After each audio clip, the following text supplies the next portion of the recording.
Hi, Scott again, and today I want to talk to you about making a cupboard above a refrigerator. I made this one and had a heck of a time trying to figure out what to do.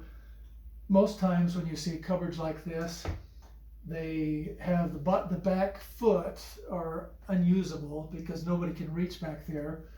But one of the things that I did is that instead of just having the whole thing unusable, I built a tray so you can pull this out all the way and reach clear into the back, and you just slide it back. And the other thing I did is the front of the drawer is behind this little 1x3, I think it is. Anyway, I built the drawer and I didn't want the front of the drawer seam. I wanted it to match the paint on here, but I had already put in these drawer slides and they were too long, so I couldn't mount this thing on here. So I drilled some holes, and the screws that would normally this would be on the front, and you'd screw in from the back, and the screw head on the back would hold it and not let it come through. So what I did is I went and I found some longer screws, like I think they were 2-inch screws, and I cut the head off, and then I put this up here. At first I pulled this clear to the end and measured how much length was from here. So if this was over here, I measured how far from here to the side over here. So it might have been 4 inches or 6 inches, and I just cut that in half, and so I said, okay, I need 3 inches on each side, so it would be right in the middle. And then I held this up and put a little rag over it and hit it with a hammer, both here and here, so it made a little mark on the board so I could see where to drill down in. Then I drilled down in, and I put the long screws up in here, and I put a little glue on them before I put them up in there. And so I screwed them in tight, and then in the holes down here, I put some glue, a little bit of glue, and then I put some glue on the threads, just some wood glue, and then I pushed it down and held it with a clamp until it was dried. And so for me, I really like having this up here, and it's long enough so it's not going to pull out, it's not going to break off. And I like the slides. The slides are 22 inches. I'll give you some dimensions here. So the whole cabinet is 38 inches. I wanted a little bit of space. I think the fridge is 36 inches. Yeah, 36 inches exactly. So I wanted a little bit of space on both sides, especially if this happened to be back all the way. So if I had done it exactly 36, and if this was pushed back, it would hit the wall right here. So I wanted a little bit of space here, a little bit of space over here, but I goofed up when I was making these lower cabinets.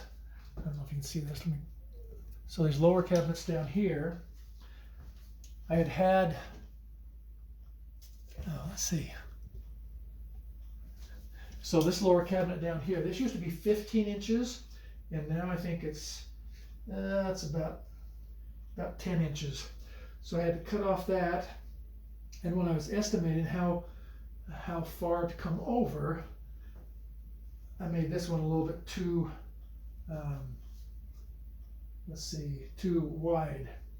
And so if you look, this goes down straight and then it curves over to go on this other side. And I actually painted this board down here the same color as the cabinets here, because I just wanted it to blend in.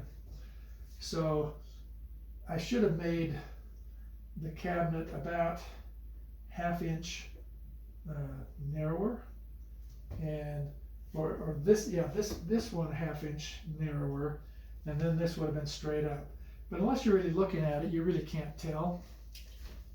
Some other things that I did, if you're going to build the cabinets up here, some things to point out is with this here, well, you can see that I actually put this down here, and that's where the hinge was, but then I realized when I had these drawer slides clear, well, I put this separator in here too, so I could put some drawer slides in. And you can actually see this drawer is higher than this one, just mistake. But so I did have that clear against the wall, but then I realized when I opened this drawer was clear over here and wouldn't come out, wouldn't open. So I actually had to take this drawer out, and I cut off like an inch and a half so that it would come out this way. So it can come out now. And it still slides really easy, but so I can still reach clear in the back. There's no wasted space. And on these, I don't know if you can see, usually I would put this above the bottom, so it would be a ½ an inch up off the bottom, so I wasn't in danger of hitting anything as I was going through, like any nails or anything. But still works really well. But the first time I did it, I couldn't open it because of this, so I had to take this off, re-drill another hinge hole up here, and put in this board right here, which for this one is an inch. So I had to put an inch spacer there. For the drawers, you have to include a fat ½ inch for each of these. So there's an extra inch there, so 2 inches off of the width for the drawer, but then you've got a ½ inch here and a ½ inch there, so you lose another inch. So there's 3 inches that you don't have access to, but still it's much more versatile, much handier. And let's see how deep this one is. I'll give you some measurements on this one too. So it's 38 wide, it's 2 feet and 3/8 inch. I have no idea why it was 2 feet 3/8 inch.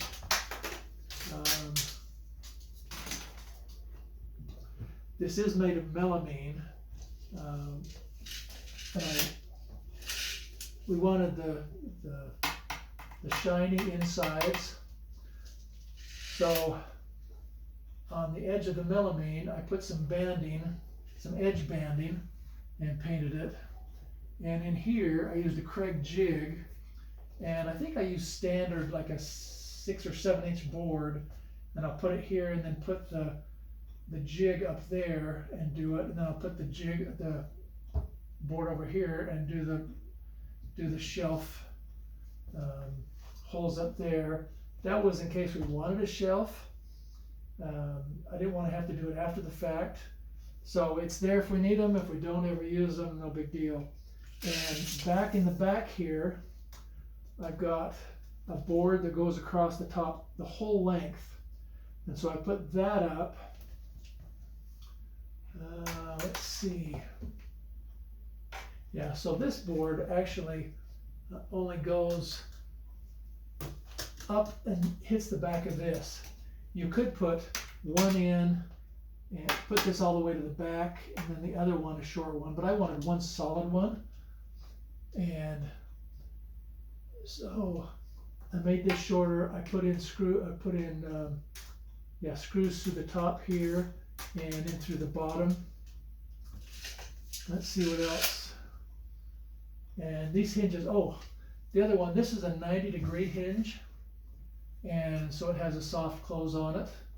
This one's a 120-degree hinge, because if you notice, if I don't have this open all the way, well, it actually does,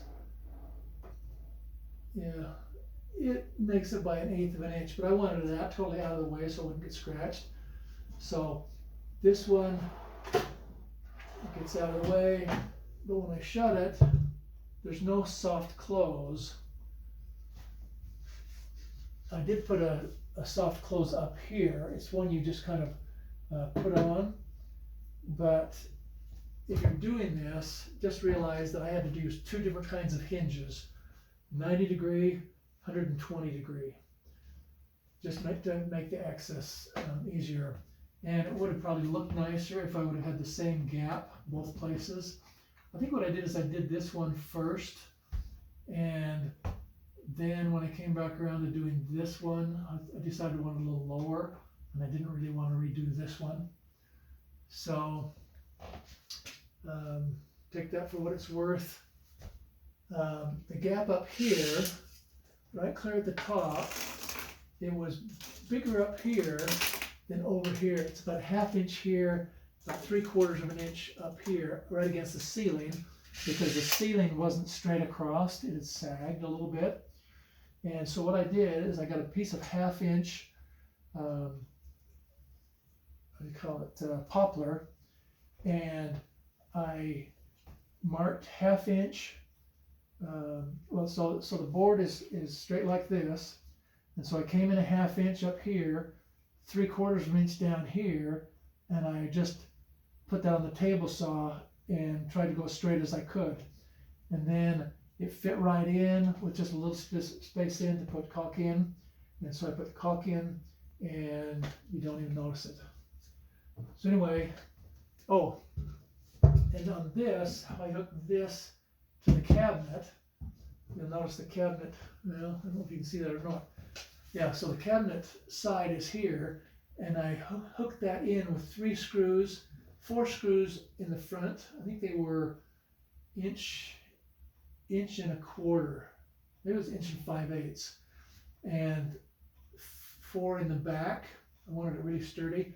And then over here, I found where the stud was and marked in far enough so that I could hit the studs, and I put 3 2-inch ones into the stud on there, and I went back farther, find another stud, and put 3 2-inch ones. I may even use 3 inches because I want to make sure this thing was never coming down. And back there, I put 2 screws, just one above the other down here. And if I remember right, I even put another board back along the back that goes side to side, and put another 2 screws and another 2 screws. And I made sure I measured in to where the studs were going to be, so those screws back in the back are in the studs. So hopefully this thing will never come down, never be a problem. But I love having the convenience of the drawers like this, and I really loved having the handles up here instead of on the front. If you've got a shorter drawer slide, you could get like a 20-inch one if you had a 24-inch hole, and you could put the handles down on the front, which for shorter people would be more convenient, but I'm 6'4", so this is no big deal. And if you've got a little step ladder, it's no big deal either. And just to tell you the spacing, I could have come down lower, closer to the fridge. It's right now 2 3/4 inches above there. So it's 38 inches across.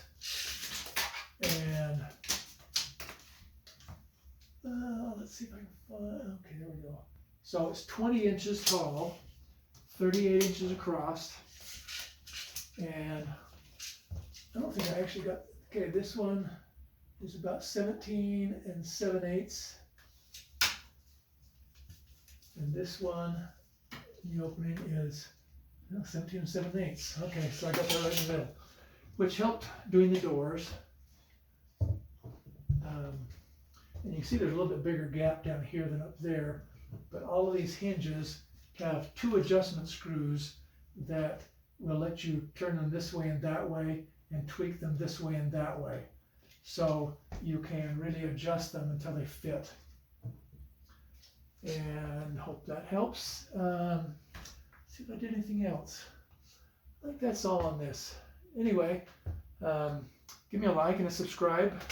And thanks for watching, and we'll see you next time.